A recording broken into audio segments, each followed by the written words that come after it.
Those who were strongest amongst us and who possessed the needful qualities and the desire to use them, were employed in magnetizing those who were weakest, and who, by reason of the excessive dissipations of their earthly lives, were in such a terrible condition of exhaustion and suffering, that the only thing which could be done with them was to allow them to lie helpless in their cells while others gave them a little relief by magnetizing them.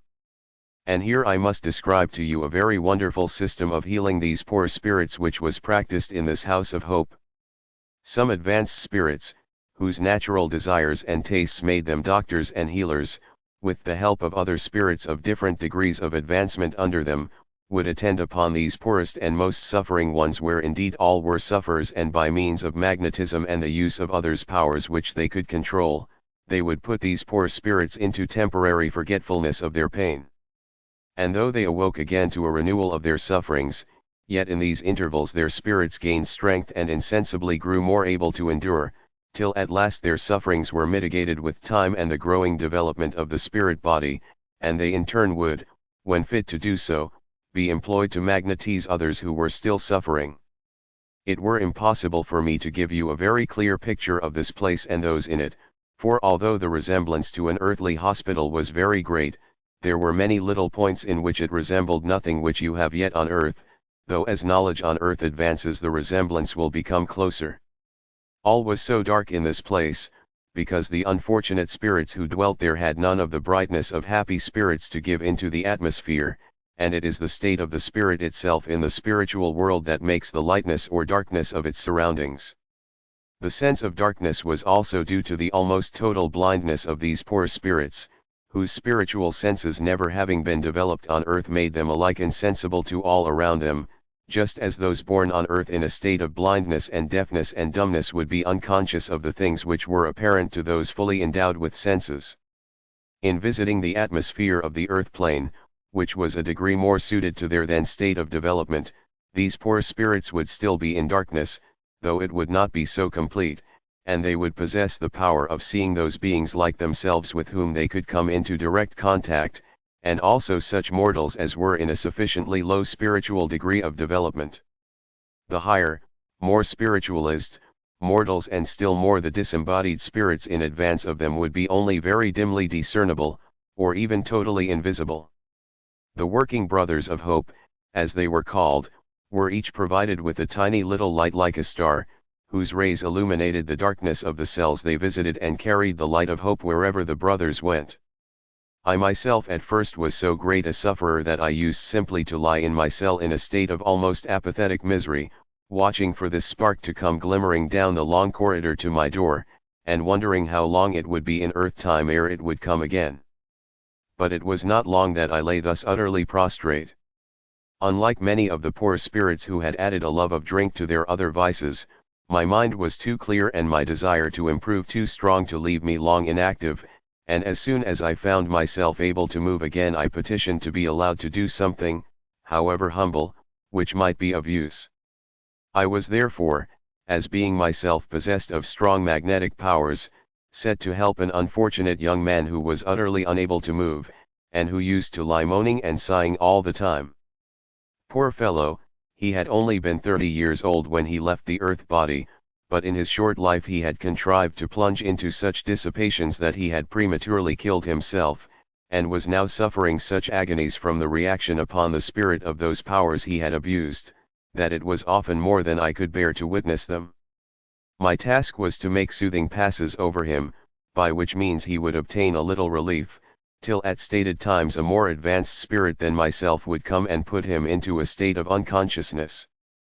And all this time I was myself suffering keenly both in mind and in my spirit body, for in the lower spheres the spirit is conscious of bodily sufferings.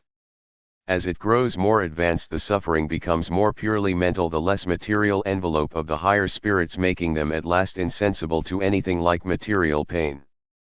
As my strength grew so did my desires revive and cause me so much torment that I was often tempted to do what many poor spirits did, go back to earth in search of the means to satisfy them through the material bodies of those yet on earth. My bodily sufferings grew very great, for the strength I had been so proud of and had used to so bad a purpose made me suffer more than one who had been weak. As the muscles of an athlete who has used them to excess begin after a time to contract and cause him excruciating pain, so those powers and that strength which I had abused in my earthly life now began, through its inevitable reaction on my spirit body, to cause me the most intense suffering. And then as I grew stronger and stronger and able to enjoy what had seemed enjoyment in my earth life, the desire for those pleasures grew and grew, till I could scarce refrain from returning to the earth plane there to enjoy, through the organism of those yet in the flesh, whose sordid lives and low desires placed them on a level with the spirits of the earth plane, those pleasures of the senses which had still so great a temptation for us. Many and many of those who were in the house of hope with me would yield to the temptation and go back for a time to haunt the earth, whence they would return after a longer or shorter period exhausted and degraded even below their former state. All were free to go or to stay as they desired. All could return when they wished, for the doors of Hope's castle were never shut upon anyone, however unthankful or unworthy they might be, and I have often wondered at the infinite patience and tenderness which were ever shown for our weaknesses and our sins. It was indeed only possible to pity these poor unfortunates, who had made such utter slaves of themselves to their base desires that they could not resist them and were drawn back time after time till at last, satiated and exhausted, they could move no more and were like the unfortunate young man whom I tended. For myself, I might also have yielded to the temptation had it not been for the thoughts of my pure love, and the hopes she had given me, the purer desires she had inspired, and I at least could not condemn these poor erring souls who had no such blessings granted to them. I went to earth very often, but it was to where my beloved one dwelt, and her love drew me ever to her side, away from all temptations, into the pure atmosphere of her home, and, though I could never approach near enough to touch her, by reason of this icy invisible wall which I have described, I used to stand outside it looking at her as she sat and worked or read or slept. When I was there she would always be in a dim way conscious of my presence, and would whisper my name or turn to where I was with one of her sad sweet smiles that I would carry away the recollection of and comfort myself with in my lonely hours. She looked so sad, so very sad, my poor love, and so pale and delicate, it made my heart ache even while it comforted me to see her. I could tell that in spite of all her efforts to be brave and patient, and to hope, the strain was almost too great for her, and each day she grew more delicate looking. She had many other things to try her at this time. There were family troubles and the doubts and fears suggested by the strangeness of her intercourse with the world of spirits. At times she would wonder if it were not all a wild delusion, a dream from which she would awake to find there was after all no communication between the dead and the living, no means by which she could reach me again, and then a dull despair would seize upon her and upon me also as I stood beside her and read her feeling, helpless and powerless to make her realize my actual presence beside her, and I would pray to be allowed in some way to make her know that I was there. One night when I had watched her sink into sleep after a weary time of weeping, I who could have wept too in my grief for us both was suddenly touched upon the shoulder, and looking up beheld her guardian spirit who had first helped me to speak with her. He asked would I be very quiet and self-restrained if he allowed me to kiss her as she slept, and I, wild with this new joy, most eagerly promised. Taking my hand in his we passed together through the transparent icy wall that was to me so impervious. Bending over her the guide made some strange motions with his hand, then taking one of my hands in his for a few moments he bade me touch her very gently. She was lying quietly asleep, with the tears still on her eyelashes and her sweet lips slightly parted as though she was speaking in her dreams. One hand rested against her cheek and I took it in mine, so gently, so tenderly not to awake her. Her hand closed half consciously upon mine and a look of such joy came into her face that I feared she would awake. But no. The bright spirit smiled at us both and said, "Kiss her now." And I stooped over her and touched her at last and gave her the first kiss I had ever given. I kissed her not once but half a dozen times, so passionately that she awoke and the bright spirit drew me away in haste. She looked round and asked softly, "Do I dream or was that indeed my beloved one?" I answered, "Yes," and she seemed to hear for she smiled so sweet a smile, ah so sweet. And again she repeated my name softly to herself. Not for long after that would they allow me to touch her again, but I was often near, and the joy of that one meeting dwelt in our hearts for many an hour. I could see how real had been my kiss to her, and for me it was as an anchor of hope encouraging me to believe that in time I should indeed be able to make her feel my touch and hold communication with her. Chapter V. The time came at last for me to leave the house of hope and go forth, strong in the lessons I had learned there, to work out my atonement on the earth plane and in those lower spheres to which my earthly life had sunk me. 8 or 9 months had elapsed since I had died, and I had grown strong and vigorous once more. I could move freely over the great sphere of the earth plane. My sight and my other senses were so far developed that I could see and hear and speak clearly.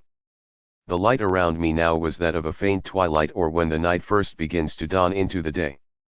To my eyes so long accustomed to the darkness, this dull light was very welcome, though after a time I grew so to long for the true day to dawn that this dull twilight was most monotonous and oppressive.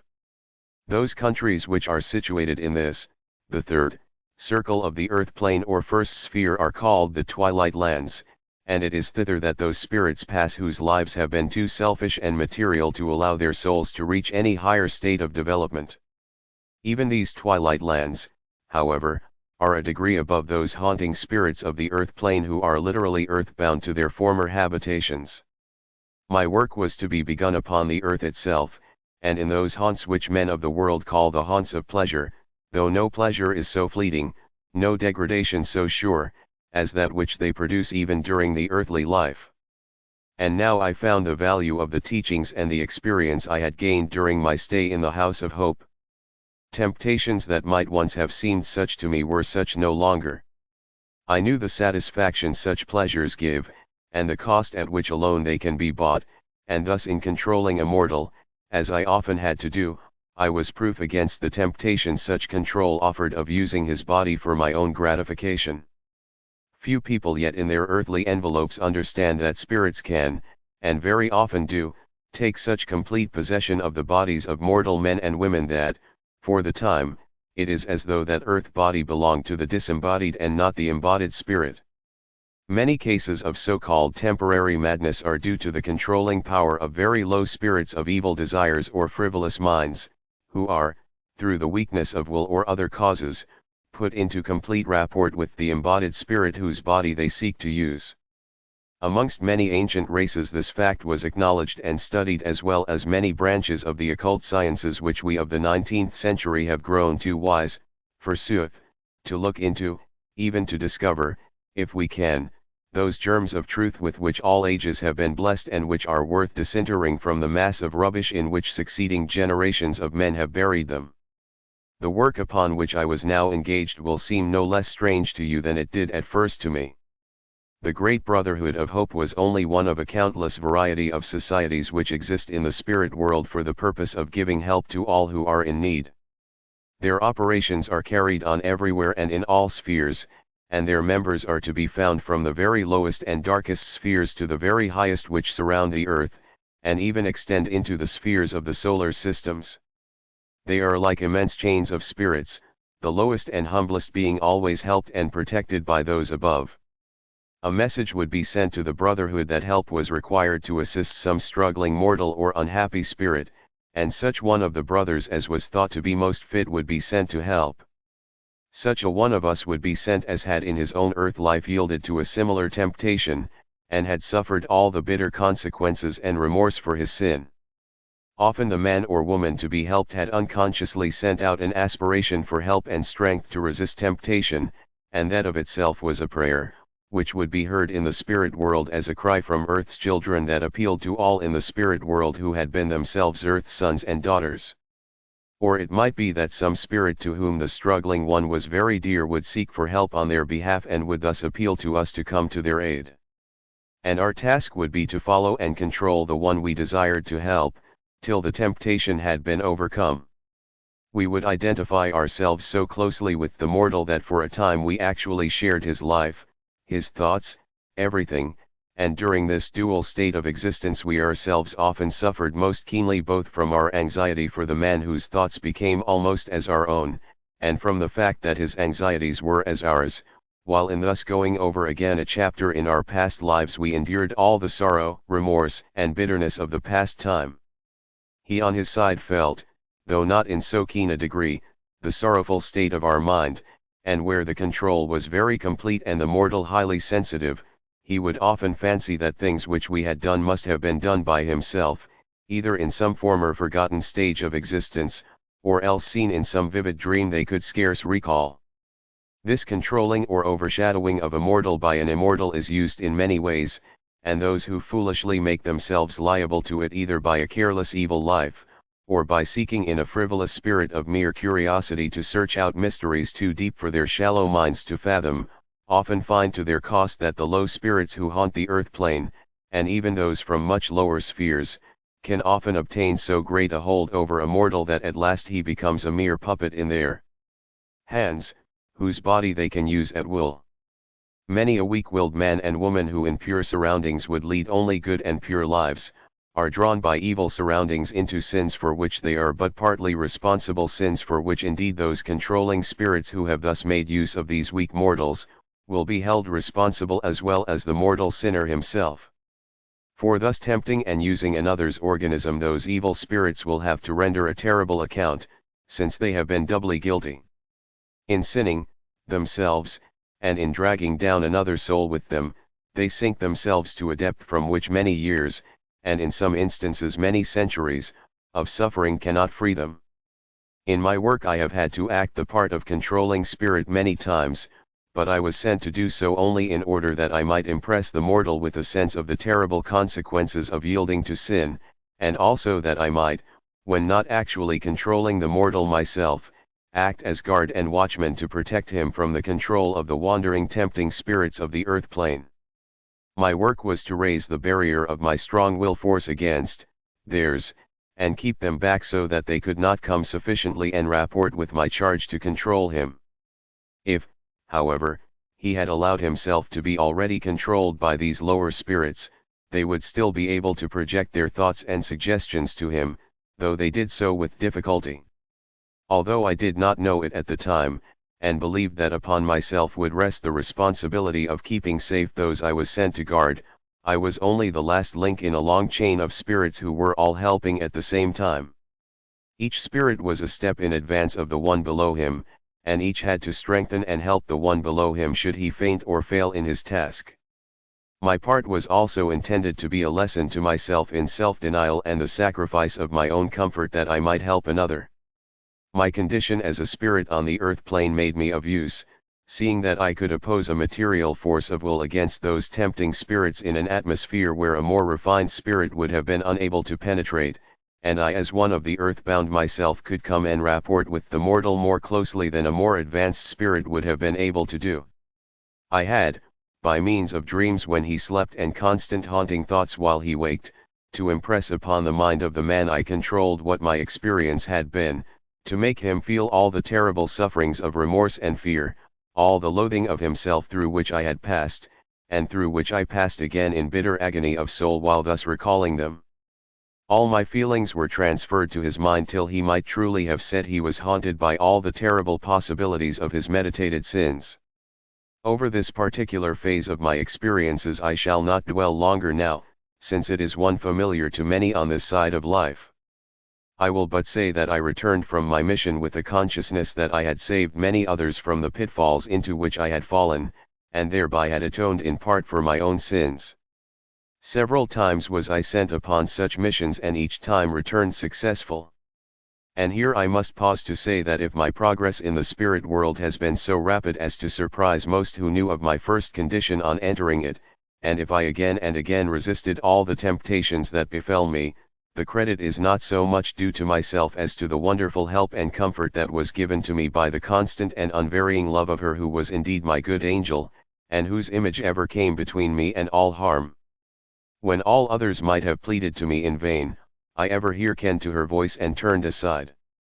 When I was not helping someone yet in the earth body, I was sent to work amongst the unhappy spirits of the earth plane who were still wandering in its darkness even as I had at first done. And to them I went as one of the great brotherhood of hope, bearing in my hand the tiny star-like light which is the symbol of that order. Its rays would dispel the darkness around me, and I would see poor unhappy spirits crouching on the ground 2 or 3 together, or sunk in helpless misery in some corner by themselves, too hopeless, too unhappy, to heed anything. To them it was my work to point out how they could either be taken to such a house of hope as the one in which I had been, or in other cases how they might, by trying to help others around them, help themselves and earn the gratitude of those who were even more hopeless than themselves. To each poor suffering soul a different balm of healing would be given, for each had known a different experience and each had had a different cause for his sins. Chapter 6.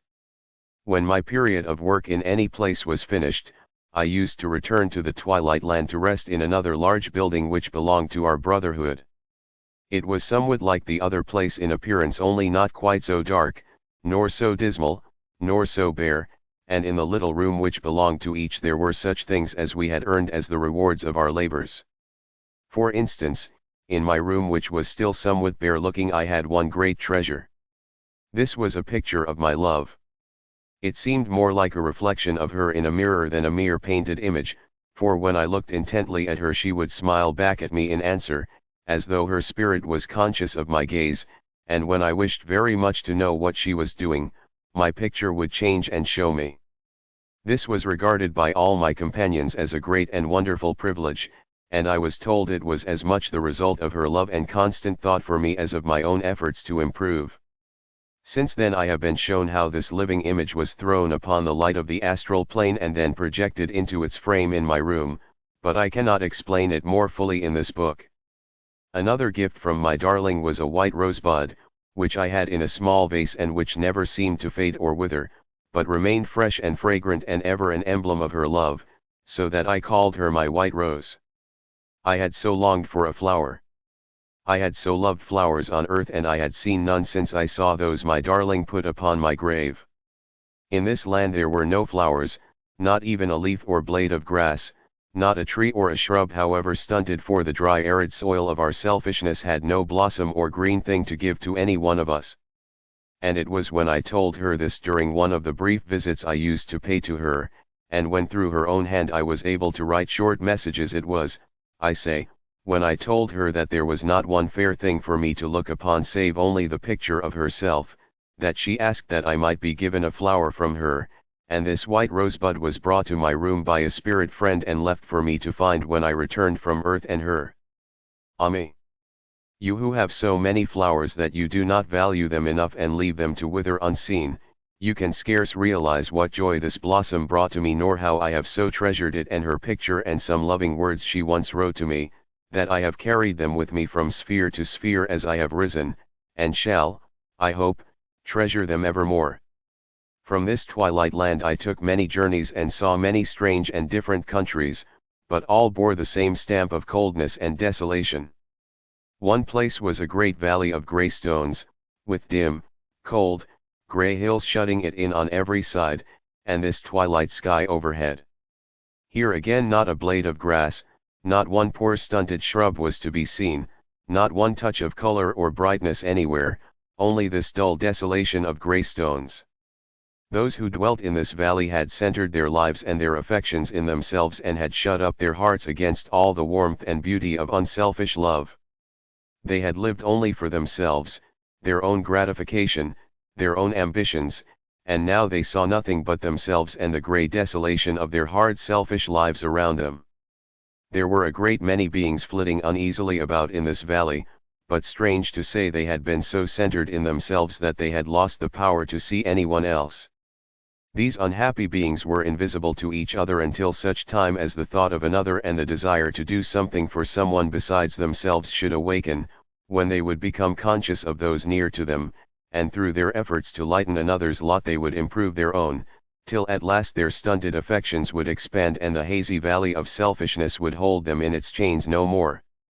Beyond this valley I came upon a great, dry, sandy-looking tract of country where there was a scanty straggling vegetation, and where the inhabitants had begun in some places to make small attempts at gardens near their habitations. In some places these habitations were clustered so thickly together that they formed small towns and cities. but all bore that desolate ugly look which came from the spiritual poverty of the inhabitants. This also was a land of selfishness and greed, although not of such complete indifference to others' feelings as in the Grey Valley, and therefore they sought for a certain amount of companionship even with those around them. Many had come from the Grey Valley, but most were direct from the earth life and were now, poor souls, struggling to rise a little higher, and wherever this was the case and an effort was made to overcome their own selfishness, then the dry soil around their homes would begin to put forth tiny blades of grass and little stunted shoots of shrubs. Such miserable hovels as were in this land. Such ragged, repulsive, wretched-looking people, like tramps or beggars, yet many had been amongst earth's wealthiest and most eminent in fashionable life, and had enjoyed all that luxury could give. But because they had used their wealth only for themselves and their own enjoyments, giving to others but the paltry crumbs that they could spare from their own wealth and hardly notice that they had given them because of this, I say, they were now here in this twilight land, poor as beggars in the true spiritual wealth of the soul which may be earned in the earthly life alike by the richest king or the poorest beggar, and without which those who come over to the spirit land, be they of earth's greatest or humblest, must come here to dwell where all are alike poor in spiritual things. Here the people would wrangle and quarrel and complain, some of them, that they had not been fairly treated in being in such a place, seeing what had been their positions in earth life.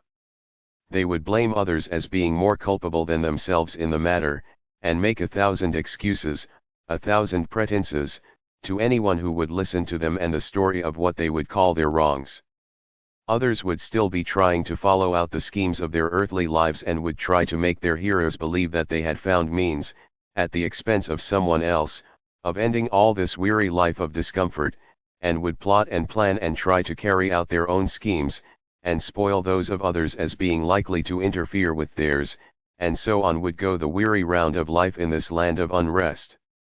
To all whom I found willing to listen to me I gave some word of hope, some thought of encouragement or help to find the true way out of this country, and so passed on through it and journeyed into the land of misers, a land given over to them alone, for few have sympathy with true misers save those who also share their all-absorbing desire to hoard simply for the pleasure of hoarding. In this country were dark crooked-looking beings with long claw-like fingers, who were scratching in the black soil like birds of prey in search of stray grains of gold that here and there rewarded their toil. And when they had found any they would wrap them up in little wallets they carried and thrust them into their bosoms that they might lie next their hearts, as the thing of all things most dear to them. As a rule they were lonely solitary beings who avoided each other by instinct lest they should be robbed of their cherished treasure.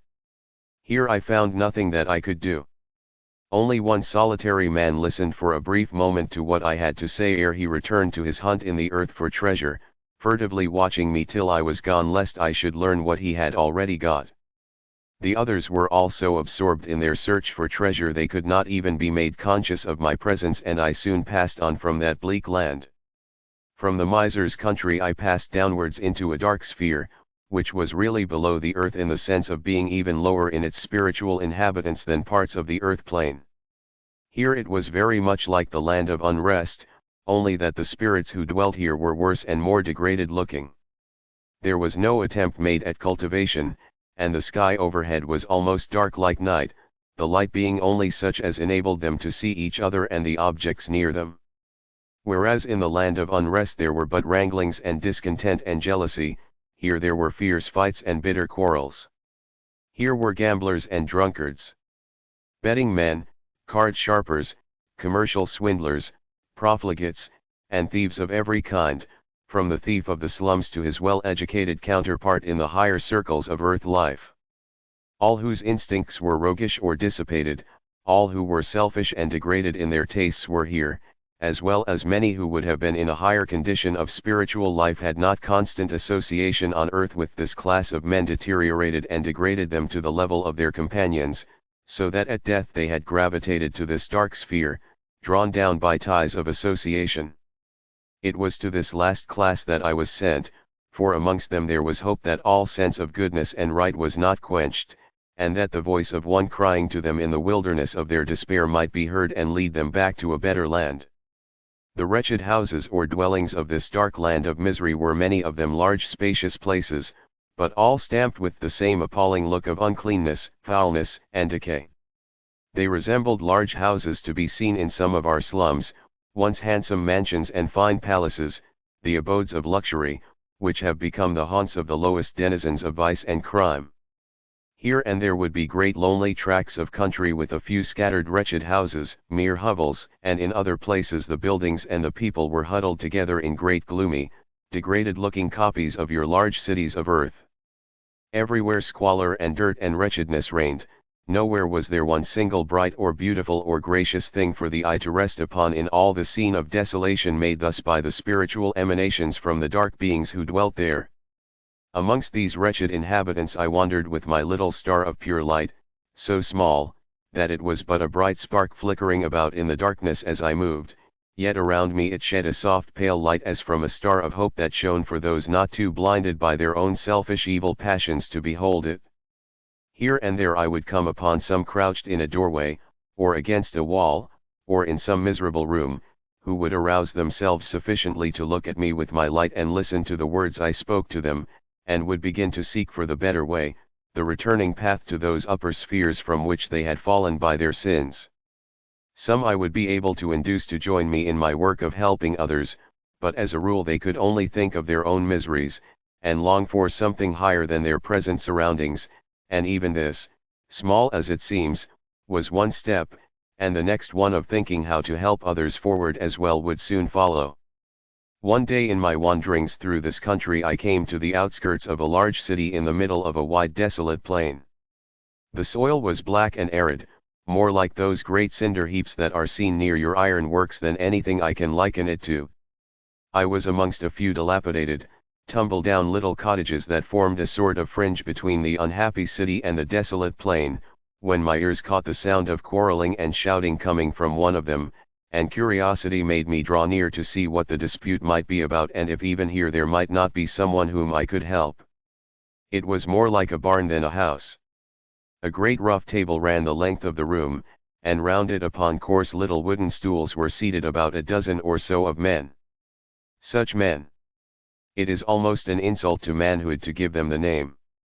They were more like orangutans, with the varieties of pigs and wolves and birds of prey expressed in their coarse bloated distorted features. Such faces, such misshapen bodies, such distorted limbs, I can in no way describe them. They were clothed in various grotesque and ragged semblances of their former earthly finery, some in the fashion of centuries ago, others in more modern garb, yet all alike ragged, dirty, and unkempt, the hair disheveled, the eyes wild and staring and glowing now with the fierce light of passion, now with the sullen fire of despair and vindictive malice. To me, then, it seemed that I had reached the lowest pit of hell, but since then I have seen a region lower still, far blacker, far more horrible, inhabited by beings so much fiercer, so much lower, that beside them these were tame and human. Later on I shall describe more fully these lowest beings, when I come to that part of my wanderings which took me into their kingdoms in the lowest hell, but the spirits whom I now saw fighting in this cottage were quarreling over a bag of coins which lay on the table. It had been found by one of them and then given to be gambled for by the whole party. The dispute seemed to be because each wanted to take possession of it himself, without regard to the rights of anyone else at all. It was simply a question of the strongest, and already they were menacing each other in a violent fashion. The finder of the money, or rather the spiritual counterpart of our earthly money, was a young man, under 30 I should say, who still possessed the remains of good looks, and but for the marks that dissipation had planted on his face would have seemed unfit for his present surroundings and degraded associates. He was arguing that the money was his, and though he had given it to be played for fairly he objected to be robbed of it by anyone.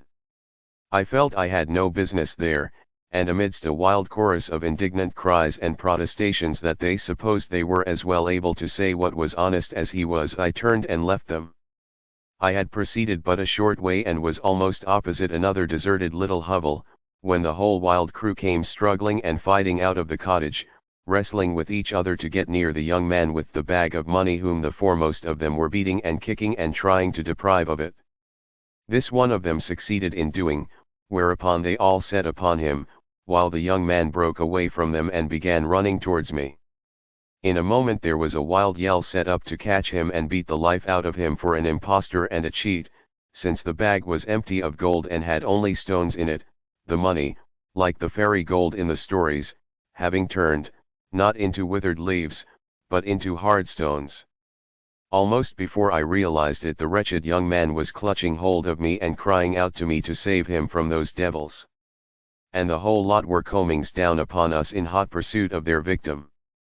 Quick as thought I sprang into the empty hovel which gave us the only hope of asylum, dragging the unfortunate young man with me, and, slamming to the door, I planted my back against it, to keep our pursuers out. My goodness! How they did yell and stamp and storm and try to batter in that door! And how I did brace myself up and exert all the force of mind and body to keep them out! I did not know it then, but I know now that unseen powers helped me and held fast that door till, baffled and angry that they could not move it, they went off at last to seek for some fresh quarrel or excitement elsewhere. Chapter 7.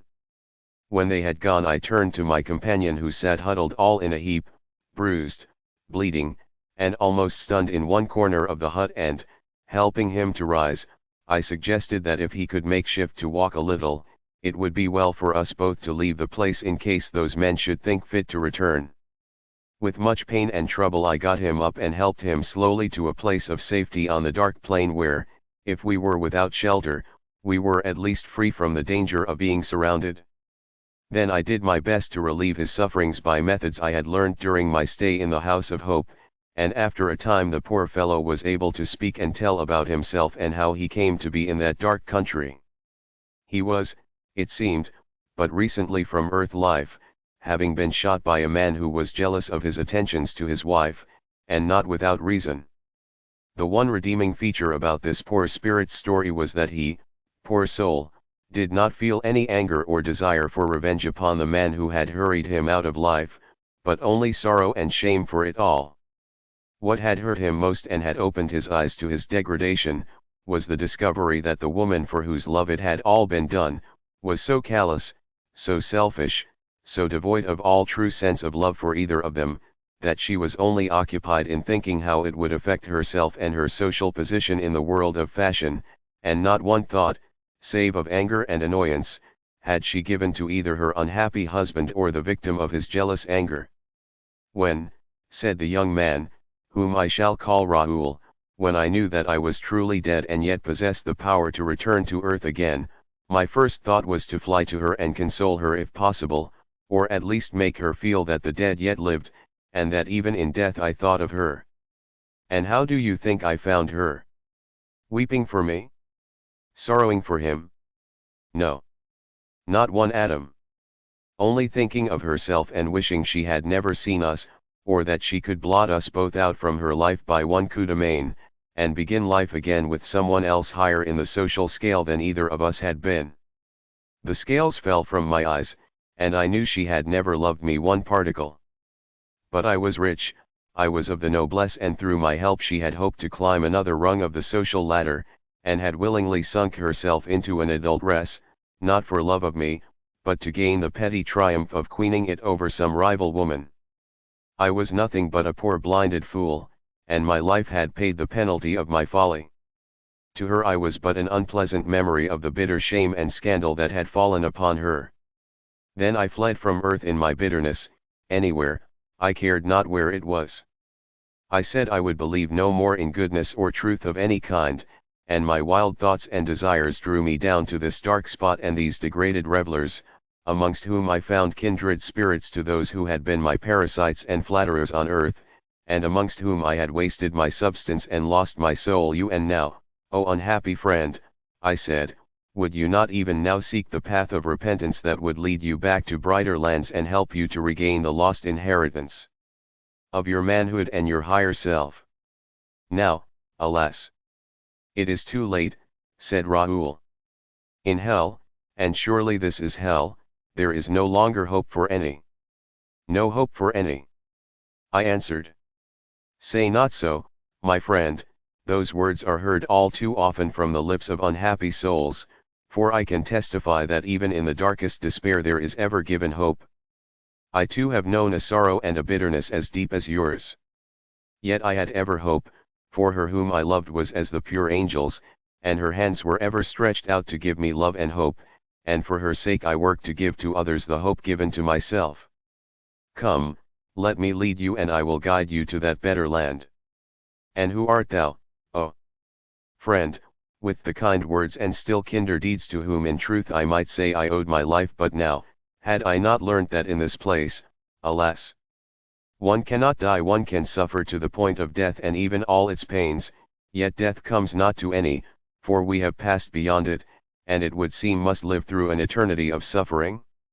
Tell me who you are and how you come to be here, speaking words of hope with such confidence. I might fancy you an angel sent down to help me, but that you resemble myself too much for that. Then I told him my history, and how I was working myself upwards even as he might do, and also spoke of the great hope I had always before me that in time I should be fit to join my sweet love in a land where we should be no more parted. And she, he said. She is content, you think, to wait for you? She will spend all her life lonely on earth that she may join you in heaven when you shall get there? Bah! Mon ami, you deceive yourself. It is a mirage that you pursue. Unless she is either old or very plain, no woman will dream of living forever alone for your sake.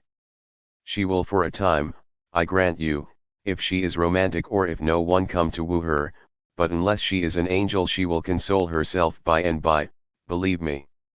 If your hopes are no more well-founded than that, I shall feel only sorry for you. I confess his words angered me somewhat, they echoed the doubts that always haunted me, and were like a cold shower bath upon all the warmth of romance with which I had buoyed myself up. It was partly to satisfy my own doubts as well as his that I said, with some heat, if I take you to earth and we find her mourning only for me, thinking only of me, will you believe then that I know what I speak about and am under no delusion? Will you admit that your experience of life and of women may not apply to all, and that there is something that even you can learn on this as on other matters? My good friend, believe me that I ask your pardon with all my soul if my unbelief has pained you. I admire your faith and would I could have but a little of it myself. By all means let us go and see her. I took his hand and then willing intently that we should go to my beloved, we began to rise and rush through space, with the speed of thought almost, till we found ourselves upon earth and standing in a room. I saw her guardian spirit watching over my beloved, and the dim outline of the room and its furniture, but my friend Rahul saw nothing but the form of my darling seated in her chair, and looking like some of the saints from the brightness of her spirit and the pale soft aureole of light that surrounded her, a spiritual light invisible to you of earth but seen by those on the spiritual side of life around those whose lives are good and pure, just as a dark mist surrounds those who are not good. Mon Dieu, cried Rahul, sinking upon his knees at her feet. It is an angel, a saint you have brought me to see, not a woman. She is not of earth at all. Then I spoke to her by name, and she heard my voice and her face brightened and the sadness vanished from it, and she said softly, my dearest, are you indeed there? I was longing for you to come again, I can think and dream of nothing but you. Can you touch me yet? She put out her hand and for one brief moment mine rested in it, but even that moment made her shiver as though an icy wind had struck her. See, my darling one, I have brought an unhappy friend to ask your prayers. And I would have him to know that there are some faithful women on earth, some true love to bless us with were we but fit to enjoy it. She had not heard clearly all that I said, but her mind caught its sense and she smiled, so radiant a smile, and said, oh yes. I am ever faithful to you, my beloved, as you are to me, and some day we shall be so very, very happy. Then Rahul, who was still kneeling before her, held out his hands and tried to touch hers, but the invisible wall kept him away as it had done me, and he drew back, crying out to her, if your heart is so full of love and pity, spare some to me who am indeed unhappy and need your prayers.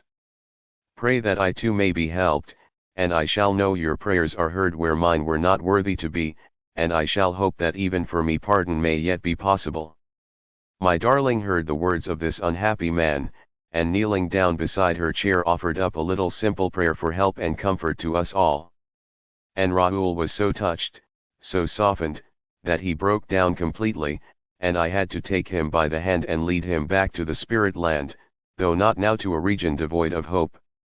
From that time Rahul and I worked together for a little in the dark land he had now ceased to dwell in, and from day to day he grew more hopeful. By nature he was most vivacious and buoyant, a true Frenchman, full of airy graceful lightness of heart which even the awful surroundings of that gloomy spot could not wholly extinguish. We became great friends, and our work was pleasanter from being shared.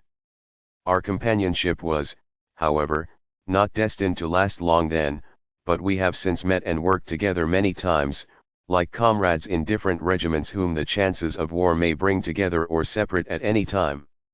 Chapter 8. I was again called upon to go to earth upon a mission of help, and to leave for a time my wanderings in the spirit spheres. And now it was that the greatest and most terrible temptation of my life came to me. In the course of my work I was brought across one still in the earth body, whose influence over my earthly life had done more than aught else to wreck and spoil it, and though I also had not been blameless far indeed from it, yet I could not but feel an intense bitterness and thirst for revenge whenever I thought of this person and all the wrongs that I had suffered, wrongs brooded over till at times I felt as if my feelings much have vent in some wild burst of passionate resentment. In my wanderings upon the earth plane I had learned many ways in which a spirit can still work mischief to those he hates who are yet in the flesh. Far more power is ours than you would dream of. And but that I feel it is wiser to let the veil rest still upon the possibilities the world holds even after death for the revengeful spirit, I could detail many terrible cases I know of as having actually taken place, mysterious murders and strange crimes committed none knew why or how, by those on earth whose brains were so disordered that they were not themselves responsible for their actions, and were but the tools of a possessing spirit. These and many kindred things are known to us in the spirit spheres, where circumstances often wear a very different aspect from the one shown to you. The old beliefs in demoniacal possession were not so visionary after all, only these demons or devils had themselves been once the denizens of earth. It so happened to me, then, that when I came once more, after long years of absence, across this person whom I so hated, all my old feelings of suffering and anger revived, but with tenfold more force than is possible in earth life, for a spirit has far, far greater capabilities of suffering or enjoyments, of pleasure or pain, love or hate, than one whose senses are still veiled and deadened by the earthly envelope, and thus all the senses of a disembodied spirit are tenfold more acute. Thus when I once more found myself beside this person, the desire for my long suspended revenge woke again, and with the desire a most devilish plan for its accomplishment suggested itself to me. For my desire of vengeance drew up to me from their haunts in the lowest hell, spirits of so black a hue, so awful a type, that never before had I seen such beings or dreamed that out of some nightmare fable they could exist. These beings cannot live upon the earth plane nor even in the lower spheres surrounding it, unless there be congenial mortals or some strong magnetic attraction to hold them there for a time, and though they often rise in response to an intensely evil desire upon the part of either a mortal or spirit on the earth plane, yet they cannot remain long, and the moment the attracting force becomes weakened, like a rope that breaks, they lose their hold and sink down again to their own dark abodes. At times of great popular indignation and anger, as in some great revolt of an oppressed people in whom all sense but that of suffering and anger has been crushed out, the bitter wrath and thirst for revenge felt by the oppressed will draw around them such a cloud of these dark beings that horrors, similar to those witnessed in the great French Revolution and kindred revolts of downtrodden people, will take place, and the maddened populace are for a time completely under the control of those spirits who are truly as devils. In my case these horrible beings crowded round me with delight, whispered in my ears and pointed out a way of revenge so simple, so easy, and yet so horrible, so appalling in its wickedness, that I shall not venture to write it down lest the idea of it might be given to some other desperate one, and like seed falling into a fruitful soil bring forth its baleful blossoms. At any other time I should have shrunk back in horror from these beings and their foul suggestions. Now in my mad passion I welcomed them and was about to invoke their aid to help me to accomplish my vengeance, when like the tones of a silver bell there fell upon my ears the voice of my beloved, to whose pleadings I was never deaf and whose tones could move me as none else could. The voice summoned me to come to her by all that we both held sacred, by all the vows we had made and all the hopes we had cherished, and though I could not so instantly abandon my revenge, yet I was drawn as by a rope to the one I loved from the one I hated. And the whole wild crew of black devils came with me, clinging to me and trying to hold me back, yet with an ever feebler hold as the voice of love and purity and truth penetrated more and more deeply to my heart. And then I saw my beloved standing in her room, her arms stretched out to draw me to her, and two strong bright spirit guardians by her side, while around her was drawn a circle of flaming silver light as though a wall of lightning encircled her. Yet at her call I passed through it and stood at her side. The dark crowd sought to follow but were kept back by the flaming ring. One of the boldest made a rush at me as I passed through, and tried to catch hold, but his hand and arm were caught by the flame of light and shriveled up as though thrust into a furnace. With a yell of pain and rage he drew back amidst a wild howl of derisive laughter from the rest. With all the power of her love my darling pleaded with me that I should give up this terrible idea, and promise her never more to yield to so base a thought. She asked did I love my revenge so much better than I loved her, that to gratify it I would raise up between us the insurmountable barrier of my meditated crime. Was her love indeed so little to me after all? At first I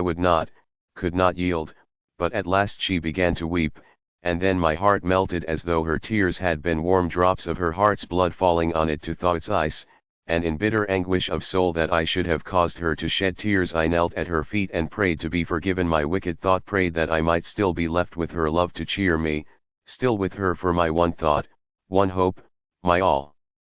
And as I prayed the circle of dark spirits, who had been fighting to get in and beckoning to me and trying to draw me out, broke like a cloud of black mist when the wind scatters it, and they sank away down to their own abode again, while I sank exhausted at my darling's feet.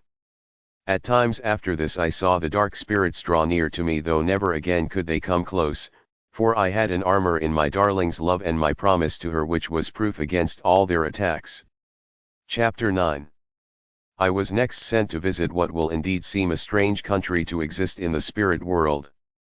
The land of ice and snow, the frozen land in which lived all those who had been cold and selfishly calculating in their earthly lives.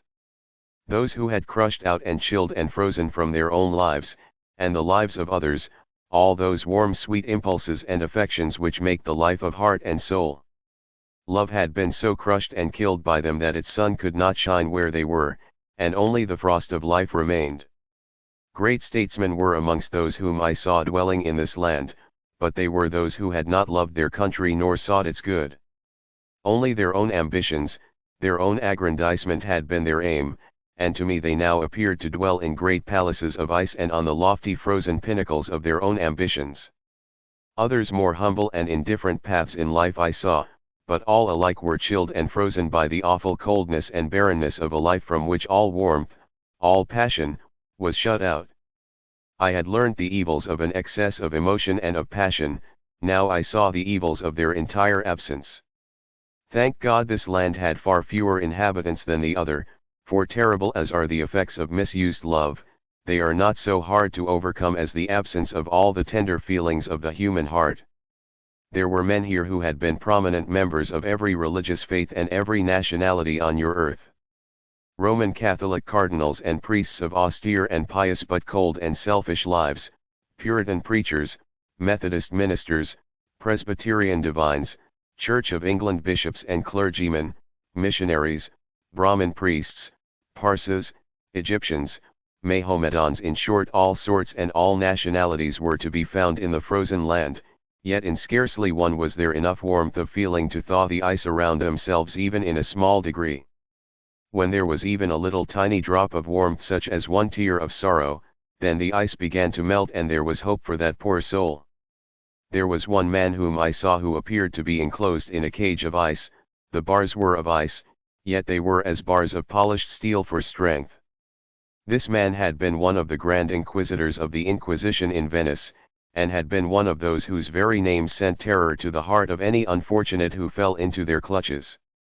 A most celebrated name in history, yet in all the records of his life and acts there was not one instance where one shade of pity for his victims had touched his heart and caused him to turn aside, even for one brief moment, from his awful determination in torturing and killing those whom the Inquisition got into its toils.